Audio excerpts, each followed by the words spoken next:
Então, olá. Hoje eu vou pensar um pouquinho sobre a história do Brasil e a formação social do que nós consubstanciamos denominar de brasileiros, tá? Mais ou menos o título seria Brasil e Brasileiros, Retratos em Miniatura, e aí dentro cabe cultura, política, identidade, economia, mentalidade, imaginário, enfim, tá bom? Para pensar essa formação social, eu preciso de um recorte bem específico, tá? E aí esse recorte parte fundamentalmente dos três períodos, três grandes blocos de conteúdos da história brasileira, não é? Que é colônia, império e república, tá bom?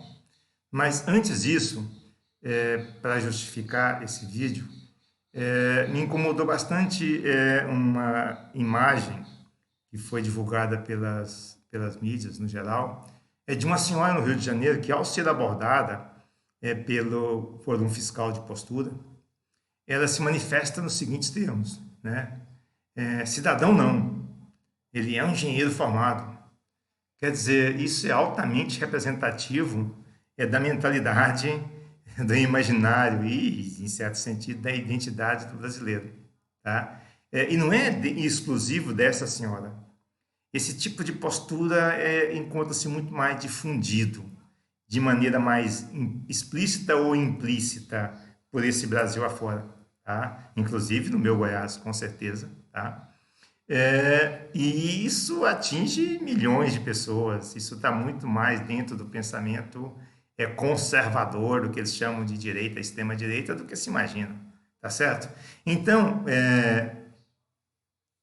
a motivação para esse vídeo é essa cena curta, esse documento curto dessa senhora com esse tipo de observação, e depois descobre-se quem é o moço, o fiscal de postura, enfim, as pessoas já conhecem essa história, tá?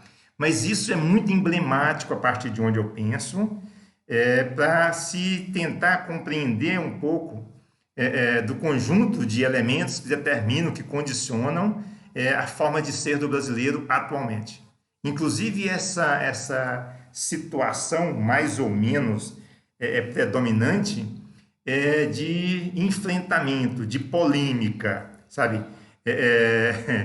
De contradições, tá? Então, essa é a base e, e o fundamento da nossa breve reflexão hoje, tá? Bom, a gente começa pensando a história do Brasil com um termo muito singelo, descobrimento, sabe? Bom, eu começo por aí. Não há um descobrimento, sabe? A partir do ponto de vista da antropologia, é mais adequado imaginarmos ou considerarmos que houve um encontro entre pessoas que viviam na Europa e pessoas que cá viviam, seres humanos fundamentalmente, tá? Fundamentalmente seres humanos, e com modos de organização social distintos, tá certo? Não significa que um é melhor ou pior do que o outro.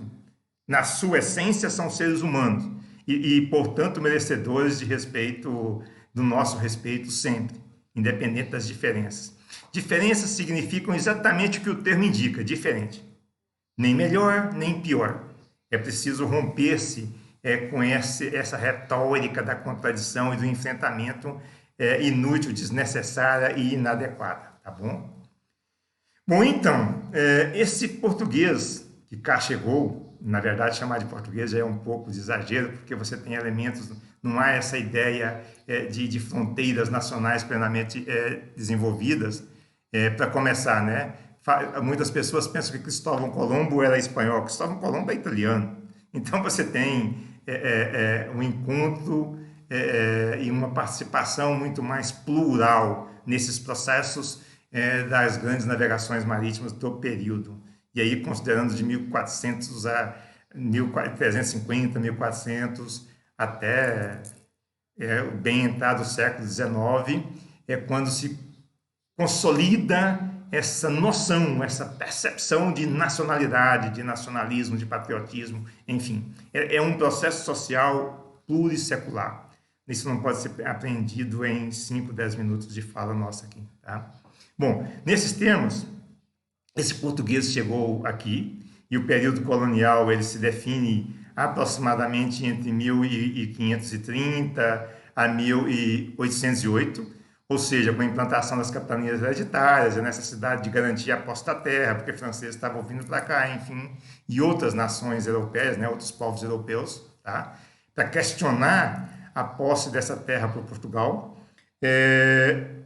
Então, esse é o início, o motivo é esse, e o final seria a vinda da família real em 1808, também com a França envolvida no processo, porque ela invade Portugal. E a família portuguesa, ela muda-se para cá com toda a corte, né? E aí nós temos Reino Unido do Brasil, né?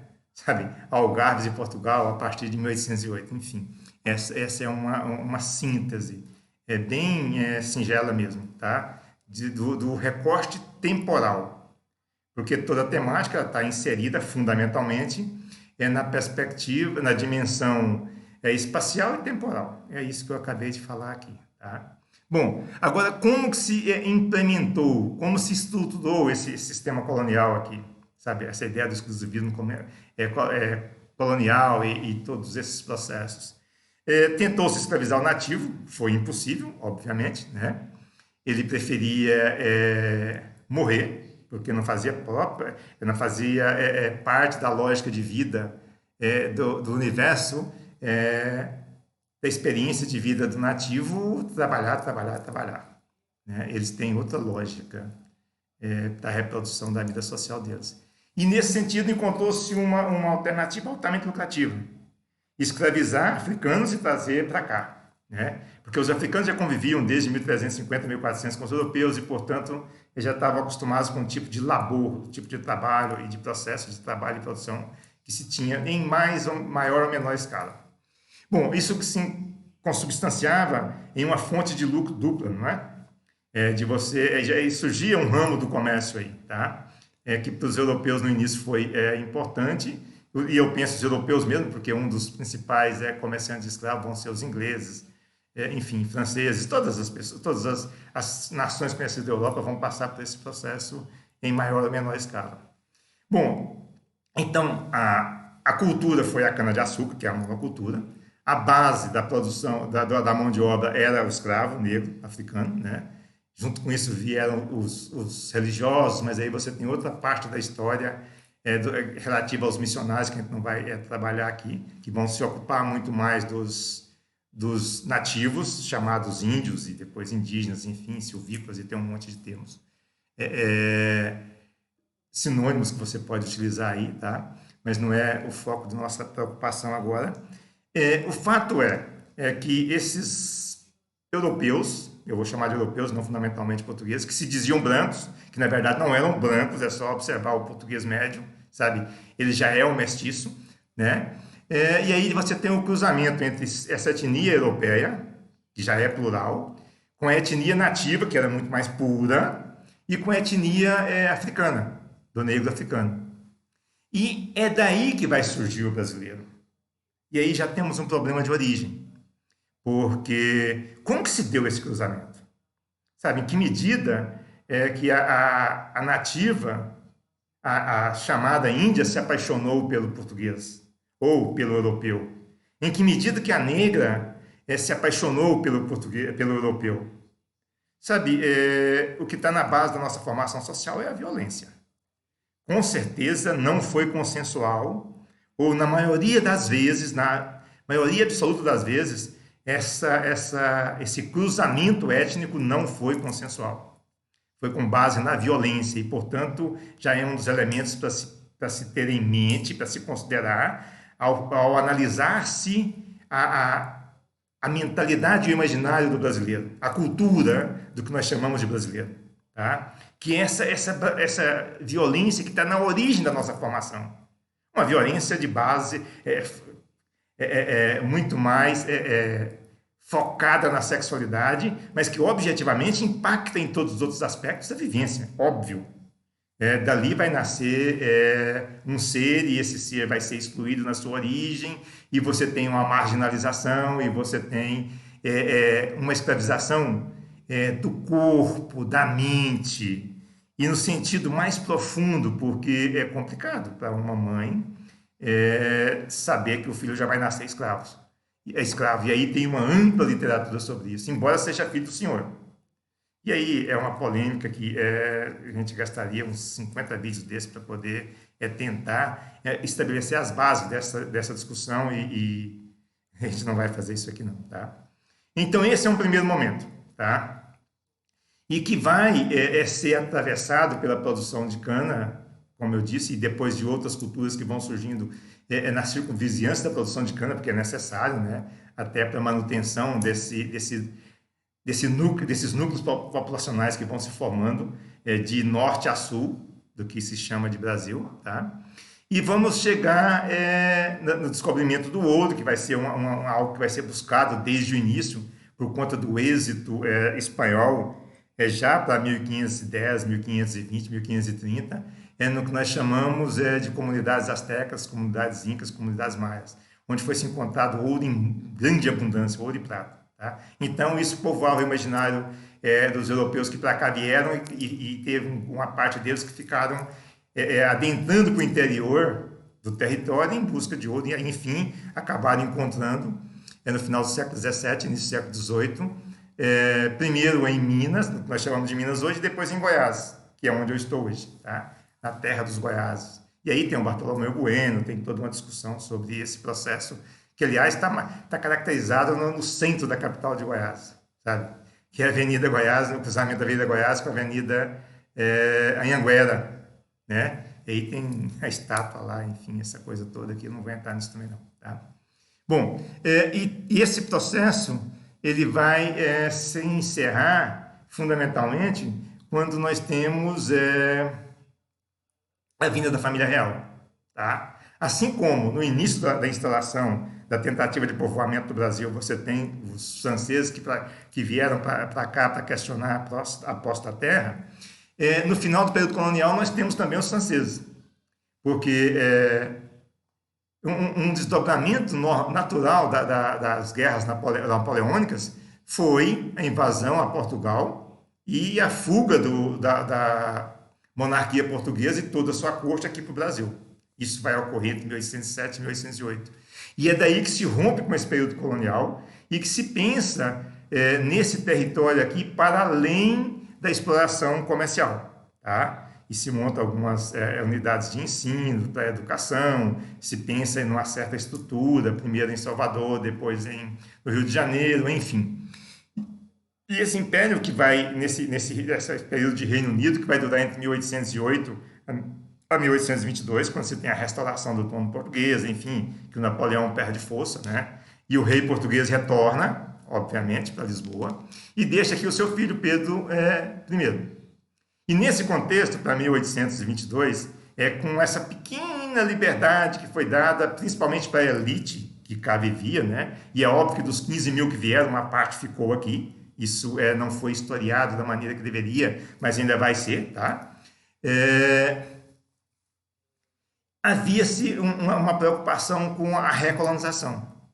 E foi nesse contexto que o Pedro I, às margens do Ipiranga, que era um riachinho bem... não tinha nada de caudaloso, enfim, conforme mostra aquela pintura do Pedro Américo, né? Aliás, essa hipotética independência, grito da independência, foi em 1822. O quadro foi pintado em 1881. Por aí já dá para vocês pensarem. Como assim?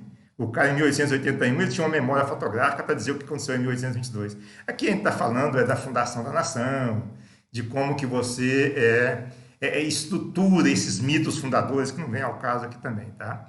Mas a verdade é que o Pedro I, ele não vai falar em independência, ele vai falar em separação, sabe? E uma certa autonomia para cá, enfim. E essa independência ela vai vir com o passar do tempo e com a Constituição, enfim, é um processo com reconhecimento externo, isso é um processo bastante amplo. Mas, no mesmo tempo, a condição dos escravos e dos nativos era a mesma. Tá? Os escravos de uma exploração intensa, exploração em todos os sentidos, inclusive no plano da sexualidade, objetivamente falando, e dos nativos um processo de extermínio. Apesar da defesa que era feita desses nativos pelos religiosos, fundamentalmente jesuítas. Tá? Bom, esse império ele vai transcorrer, então, em duas partes. Essa primeira fase, que é o Pedro I, que vai resolver voltar para lutar pelo trono quando Dom João morre, e aí fica o menino aqui, o Pedro II. tá? E com 16 anos ele vai ter uma ascensão à condição de imperador, e aí você tem a segunda parte, que já é uma parte mais amena, particularmente para a elite brasileira, onde se cria realmente uma noção de Brasil, segundo o professor Noé Freire Santos, que é um historiador aqui da UFG, e especialista em história do Brasil. O trabalho dele é sobre a invenção da nação, né, que se dá nesse período entre 1822 e 1922, quer dizer, a hipotética, o grito de separação e independência, e a Semana de Arte Moderna, que é muito emblemática, que eu não vou falar nisso aqui agora também. Tá? Mas, na verdade, você tem uma série de movimentos que acontecem nesse período entre 1840, que é a ascensão do imperador, o Pedro II, até 1889, 88, 89, tá? Que é um movimento para encerrar a escravidão, né? O processo escravista, que o Brasil é um dos últimos do mundo a fazer isso. Incrível, né? Que também está na origem desse tipo de mentalidade do brasileiro, né? De uma sociedade absolutamente hierarquizada, onde uns se acham, uns pensam que são melhores do que os outros. Aliás, pensam, não têm certeza disso, não é? E então são vários processos. Lei do ventre livre, lei sexagenário, que é tudo ridículo. Ventre livre é o seguinte: nasceu, pronto, está livre. Solta para lá e ele vai viver. Como assim? Sexagenário. Chegou a 60 anos, pronto, está livre também. Como assim? Sabe, depois de 55 anos de trabalho esforçado, aos 60 você vai se virar. Sai daqui e vai se virar. Bom, enfim, não vamos discutir isso, tá? Mas assim, até chegarmos a uns processos de um certo nacionalismo, como a Guerra do Paraguai, que acabou sendo um movimento importante, porque a parte essencial das forças armadas brasileiras eram de negros, ou mulatos, ou enfim, ou descendentes de negros, tá? Mas enfim, até chegarmos, e aí tem um fortalecimento dos exércitos, que é tão importante para o Brasil até os dias de hoje, né? Que atravessa a história brasileira de uma maneira absurda, e até chegarmos a 1888 e 1889, né? Que você tem a questão militar, a questão religiosa, quer dizer, o Estado passa a ser laico, se funda a República, enfim. E a partir daí, nós temos o comando dos militares. Saímos de um imperador e vamos para o controle dos militares. E aí você tem todo um processo de implantação dessa república que vai confluir em 1930, já no século XX, com a Revolução de 1930. E quando se questiona mais uma vez o movimento democrático, né? Embora tenha perdido, o Getúlio Vargas, né, assume o poder e vai ficar no poder entre 30 até 45. E é um período controverso, porque há elementos positivos e negativos na passagem de Vargas pelo poder, assim como há em qualquer governo. Todo o processo histórico é caracterizado por dois lados. É como se fosse uma moeda de duas faces. Tem os elementos positivos e tem os elementos negativos. Depende de que lado você vai estar olhando, de que lado você vai estar observando, tá? Bom, elementos positivos do Vargas podem ser destacados a fundação da Universidade de São Paulo, né? Que são historiadores franceses que vão vir para cá para fazer isso, né? A CLT, o voto feminino. Então, há uma série de medidas políticas que sinalizam para uma certa modernização e uma certa consolidação de um perfil de uma sociedade que se pretende ser autônoma, tá? Enfim, e o aspecto negativo é a manipulação, o pendor autoritário do Vargas, enfim, é o Estado Novo, e aí você entra por aí afora, e aí nós passamos pela Segunda Guerra, já tínhamos passado pela Primeira, que a participação do Brasil foi mínima, a Segunda foi um pouco maior, mas enfim, até a fundação da indústria de base no Brasil decorre do clima que prevalecia nos preâmbulos da Segunda Grande Guerra, onde o Vargas vai astutamente, né, se equilibrar entre Hitler e o Franklin Delano Roosevelt vai conseguir apoio para se implantar as bases da indústria nacional, enfim, tá? Mas esse é um processo. E daí nós passamos por JK, a mudança da capital, Brasília, né? Mais uma vez nós entramos naquele período, naquele recorte em que os militares, né, que é o regime militar, a revolução militar, enfim, está em discussão isso hoje, eu não vou me alongar aqui, depois a gente pode fazer um vídeo sobre isso, que eles vão assumir o poder. E assumir o poder para evitar o comunismo. Quer dizer, o mesmo argumento usado pelo Vargas lá em 1937. sabe? O perigo comunista, vamos baixar um estado de sítio aqui. É o que os militares fazem em 1964, quando o Van Goulart encontrava-se na China. A China havia se tornado comunista em 1949, enfim. E nesse sentido, nós vamos viver de 64 a 84 para 85, até o final de 84 e início de 85, sob o controle dos militares, em um regime duro, em um regime que vai responder da forma como ele tinha habilidade para responder àqueles que lhe faziam oposição, ou seja, com morte, prisões, castigo, suplícios e todo tipo de situação que se pode imaginar, que a maioria já conheceu, inclusive a Dilma Rousseff, né? Que foi uma das guerrilheiras. E aí tem os dois lados da história da senhora Dilma. Ela foi guerrilheira, sim, a partir de um ideal, mas ela ajudou a sequestrar embaixador, enfim. Então tudo tem dois lados. A história sempre tem duas versões. Qualquer fato histórico. Não tem como você concentrar em uma única versão. Isso é errado. Isso é errado para você. Para quem está do outro lado, isso é certo. Enfim. E o ser humano, ele é ambíguo por excelência. Sabe? Quem é perfeito foi Jesus, né? Ou quem se acha perfeito hoje é porque não faz uma autocrítica, para perceber que ele traz em si contradições e sentimentos que são contraditórios. Ninguém é fundamentalmente bom nem fundamentalmente mal, tá? Tem pessoas que estão muito mais para o mal e pessoas que estão muito mais para o bem, mas mesmo assim ele tem elementos que são negativos. Depende se ele é capaz de olhar de dentro para fora ou de fora para dentro, mas enfim, isso é outra discussão, tá? Bom, aí nós temos o Tancredo Neves. Os militares vão sair do poder porque eles querem, eles saem do poder por livre e espontânea vontade, que é um processo de abertura lenta, progressiva e gradual, tá? Isso já foi pensado pelo Geisel lá em 75, demorou 10 anos para fazer essa abertura. E aí se teve a passagem do governo para um processo de redemocratização, que foi assim, elementos já estavam dentro do regime militar, que eram colaboradores militares, que vão assumir, enfim, tá? Temos o Tancredo morre em circunstâncias obscuras, aí assume o Sarney, e aí nós temos um período terrível da história brasileira, e aí eu já me lembro que faz parte da minha experiência vivida, né? Não como estudioso, mas como participante do processo. De uma inflação galopante a mais de 100% ao mês, isso é uma coisa impensável, tá? E até 1989, quando nós temos a campanha para a primeira eleição direta, efetivamente, depois da redemocratização, e nesse sentido, o Luiz Inácio já participa, o Collor de Mello, o Brizola, enfim, há uma série de pessoas que são candidatas, e quem vence é o senhor Fernando Collor de Mello, com um discurso bem parecido com esse discurso do senhor Jair Messias Bolsonaro. Um discurso de moralização, de nova política, de mudança, enfim, né? Já chega confiscando a poupança, enfim, das pessoas. É um processo que vai levar ao desgaste do senhor Fernando Collor de Mello lá fora. É o seu pendor. Não é bem autoritário, mas é o seu pendor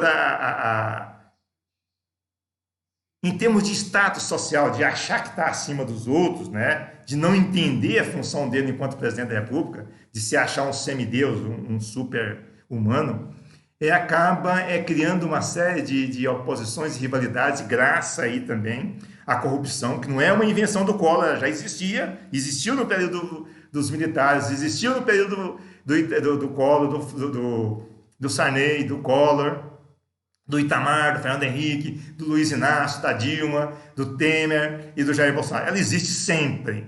A corrupção nunca deixou de existir, porque isso está na base da formação social do Brasil também, tá? Bom, enfim, o Collor vai acabar sendo o primeiro presidente do Brasil a ser impeachmentado, né? Sofreu o processo de impeachment, de impedimento, de afastamento. Aí se assume o Itamar Franco, enfim, ele conclui o governo, o Fernando Henrique aparece com o Plano Real, que é algo que está muito presente na nossa vida, né? A nossa moeda é denominada de real, enfim. E aí ele elege-se o senhor Fernando Henrique Cardoso, que aliás é filho de general, né? Que mostra esse vínculo que atravessa a história brasileira. É óbvio que ele teve o apoio dos militares, né? Por ser filho de general, isso é evidente, e era um general o pai dele, tá? E aí ele vai ser reeleito, né? Em 1998, sempre concorrendo com o Luiz Inácio. Em 2002 ele não podia se candidatar, né? E aí já tinha deixado com o seu caráter liberal ele já tinha deixado o país mais ou menos estruturado nos termos de uma economia liberal, tá? De abertura para o comércio externo, enfim. Já um país bem diferente daquele que nós tínhamos em 1989, 1990. Para 2002, a gente está falando de outro Brasil, tá? É muito mais avançado tecnologicamente, muito mais integrado. Isso é mérito do Fernando Henrique Cardoso? Não é mérito do Fernando Henrique Cardoso. É mérito de todo um movimento e um processo político que vai chegar lá. O governo Fernando Henrique Cardoso não é só o Fernando Henrique Cardoso. Você tem um monte de pessoas. São milhares de pessoas que constituem esse governo. Assim como pensar, é o Bolsonaro. Não é o Bolsonaro. Ele está cercado de 4, 5 mil pessoas que pensam como ele, ou que estão dispostos a seguir ele cegamente. Da mesma forma, o Fernando Henrique, Luiz Inácio, enfim. Isso é aquele tipo de reflexão, sabe? Há duas versões possíveis sempre, tá?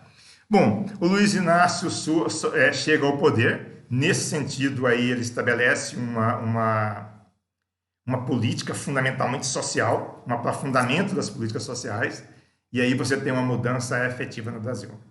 E essa mudança, ela se dá inclusive em termos de mentalidade, e eu vejo um problema aí. É positivo por um lado e negativo por outro, mas eu não vou discutir isso agora. Eu pretendo discutir isso em uma gravação posterior com meu amigo, o professor Juliano Thiago, tá?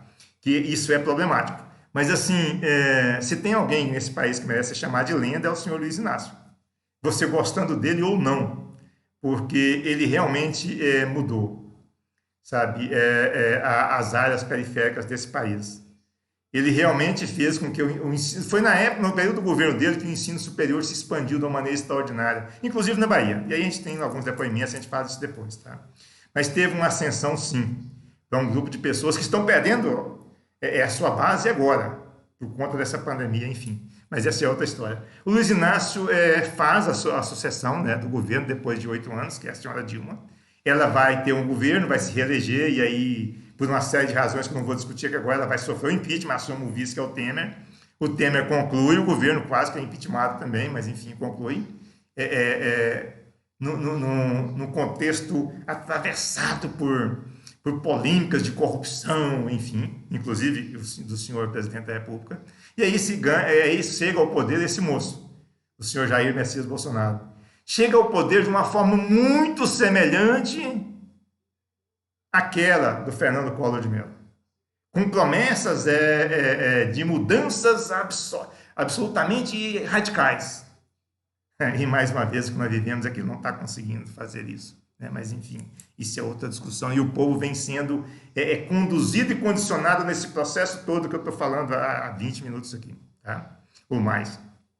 Bom, aí eu chego à última parte do que eu queria falar. E o povo?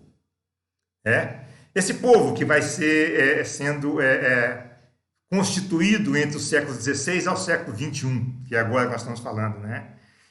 E essa formação social, sabe? Que tipo de povo que vai estar sendo imprensado por esses movimentos de elite e essa luta de controle desse país continental, tá? Esse povo que vai ter de encontrar um jeito de sobreviver. E esse jeito, muitas vezes, é de você criar contradições, inclusive, entre as minorias, tá? E o Brasil é célebre nesse tipo de situação. Bom, e para o século XXI você tem essa ênfase social, né, a ideia de diversidade, principalmente no governo do Luiz Inácio, gostando ou não dele, até chegarmos a 2020, que é a pandemia, e essa imposição de um distanciamento social, enfim, né? E depois desse distanciamento social, a ideia de flexibilização, e aí o evento que eu falei no Rio de Janeiro, da senhora e do seu companheiro, né? Cidadão não, engenheiro civil formado, sabe? E aí ela está falando ela está dialogando com o senhor, que é o agente da fiscalização, que tem doutorado, descobriu-se isso depois, é uma pessoa que, né, não é só formado, né? Ele está 2 níveis acima disso. E ele ficou em silêncio, foi impressionante. Porque a resposta daquele senhor ela é elogiável e deve se aplaudir, né? Porque ele em nenhum momento ele quis discutir. Porque eu acho que ele pensou assim, como que um adulto discute com uma criança, né? Não tem como, sabe?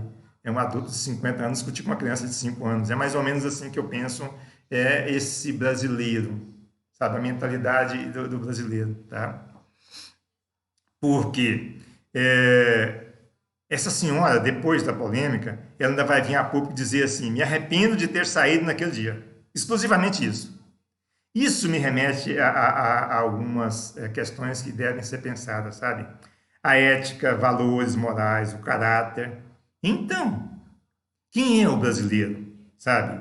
Essa falta de empatia, consciência de si e do outro, sabe? Aonde que está o direito e o dever?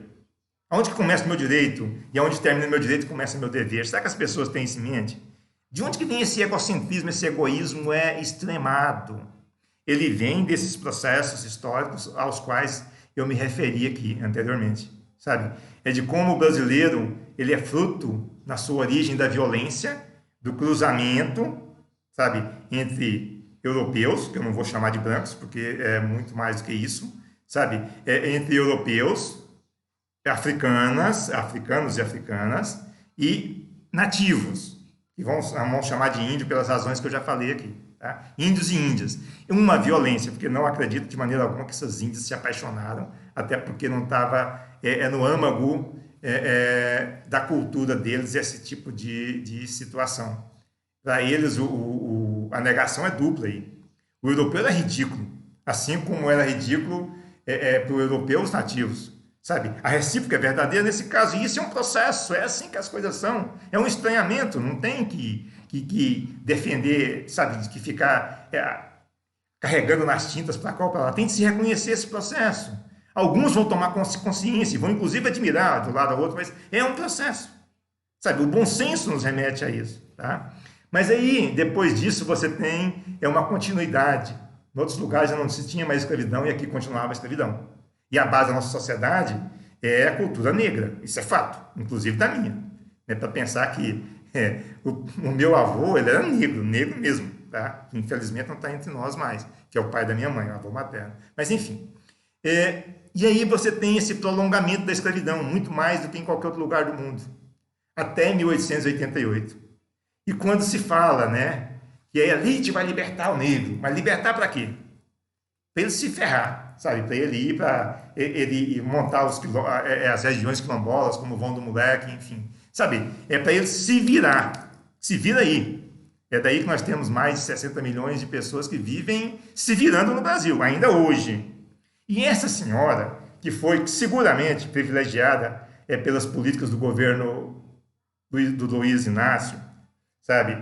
De uma liberalização, de uma democratização, de um acesso à educação, porque é daí que vem muito dos brasileiros, tá? Que hoje têm não só graduação, não são só formados, como essa senhora disse, mas têm mestrado, doutorado, pós-doutorado, livre docência, já tem isso já. Eles são resultantes diretos daquilo que o senhor Luiz Inácio fez, gostando ou não dele. Teve corrupção? Teve, tudo tem dois lados. Tá? E eu não sou um defensor do Lula, quem me conhece sabe disso. Mas, assim, eu tenho que reconhecer os valores dele.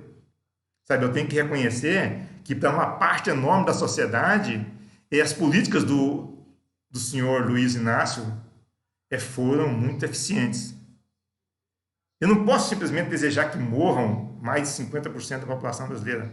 Eles têm tantos direitos quanto eu. Tá? E nem sou filho da elite. Eu sou uma pessoa que vem das classes baixas e estou lutando para sobreviver com a minha família da maneira mais honesta possível, tá? Mas é nesse sentido que você tem o período do Império, que é um prolongamento da escravidão, tá? E de uma sociedade absolutamente hierarquizada, quase uma sociedade de caça no sentido da Índia. E a partir daí, nós entramos na República, onde, mais uma vez, os processos são de exclusão absoluta, tá? De uma exclusão, uma verticalização da sociedade, e até chegarmos no Vargas. E é com Vargas que você tem um pouco de acesso, tá? a uma ideia de educação, a uma ideia de sociedade, a uma ideia de Brasil, enfim. E é igual esse texto, né, do Homo Hierarchicus, o sistema de castas e suas implicações, eu acho que ele é muito ilustrativo para o que eu estou falando aqui, tá? Que tipo de mentalidade que você vai formando e consolidando nas pessoas que vivem sempre às margens, são empurradas para as margens sempre. Quando você pensa o processo de mudança da capital e um processo de periferização do Rio de Janeiro, que aliás não aceitou isso até hoje, depois de 60 anos, mais de 60 anos, mais de 6 décadas, né? Ainda acha que lá é a capital, enfim, tem toda essa coisa de senadinho, que não vou discutir aqui, os cariocas sabem do que eu estou falando. E talvez a corrupção seja mais forte no Rio do que em outros lugares, talvez decorra disso, enfim. Né? Em Brasília também se formou as periferias, sabe? O povo também foi segregado. E nos períodos militares, mais uma vez, apesar de Mobral e tudo mais, enfim, mas o povo continuou sendo o povo. Não se educou o povo, tá? E até chegarmos no Collor, no Fernando Henrique, e o povo só vai ser pensado no período do senhor Luiz Inácio. O povo, concretamente, diretamente. E aí tem certos problemas, né? Você mudou o status quo intelectual do povo, mas não mudou a consciência que ele trazia na sua origem, sabe? Se ele era estigmatizado, quando ele ascende, ele começa a estigmatizar. É o que essa senhora fez. Ao considerar que ela ascendeu socialmente, né, intelectualmente no pensamento dela, porque na verdade não mudou intelectualmente nada a partir de onde eu penso, o que é isso? Fez graduação aí, agora você olha para os outros como se os outros fossem menores. Graduação é um critério de superioridade? Calma lá. O Brasil tem dezenas, eu acho que centenas de milhares de doutores. E a maioria nem quer ser chamado de doutor. Por favor. Né? Onde que está o povo brasileiro? É preciso entender um pouco do que quis dizer o senhor Sérgio Buarque de Holanda, sabe? Quando escreveu O Homem Cordial, Visões do Paraíso, para a gente chegar nesse brasileiro, hoje, egoísta, egocêntrico, e que não tem noção de direito e dever, e que tem uma intelectualidade dúbia, confusa, difusa. Como assim? Cidadão, não é cidadão, não, é uma pessoa formada. Não, eu sou cidadão. Eu não quero ser chamado de doutor, eu quero ser chamado de cidadão. Eu sou um cidadão, percebe? E ao ser cidadão, eu estou tentando me colocar no mesmo plano de todas as pessoas. Os meus direitos não são maiores do que os dos outros. Aliás, os direitos que são a mim atribuídos, eles têm como limite deveres que decorrem a partir desses limites. Mas o processo de formação dos brasileiros não chegou nesse ponto, infelizmente. Então, nós temos pessoas como essa senhora que comete esse equívoco de achar que cidadão é algo comum. E ela não é uma pessoa comum, né? Ela é uma pessoa extraordinária, como sempre foram extraordinárias, é a elite. Disso que nós chamamos de Brasil, tá? Essa elite que ela é extraordinária, ela é superior, sabe? Ela se posiciona num locus onde ela olha de cima para baixo.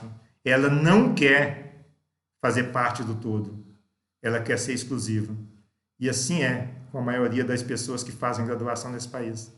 Eles já se consideram exclusivos e, portanto, numa pirâmide social, eles são superiores a essa ralé, sabe? Que para eles não sabe falar, que para eles merecem viver naquela condição que estão ali.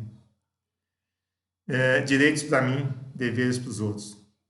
É bem esse tipo de raciocínio que prevalece. Isso é triste, porque é preciso de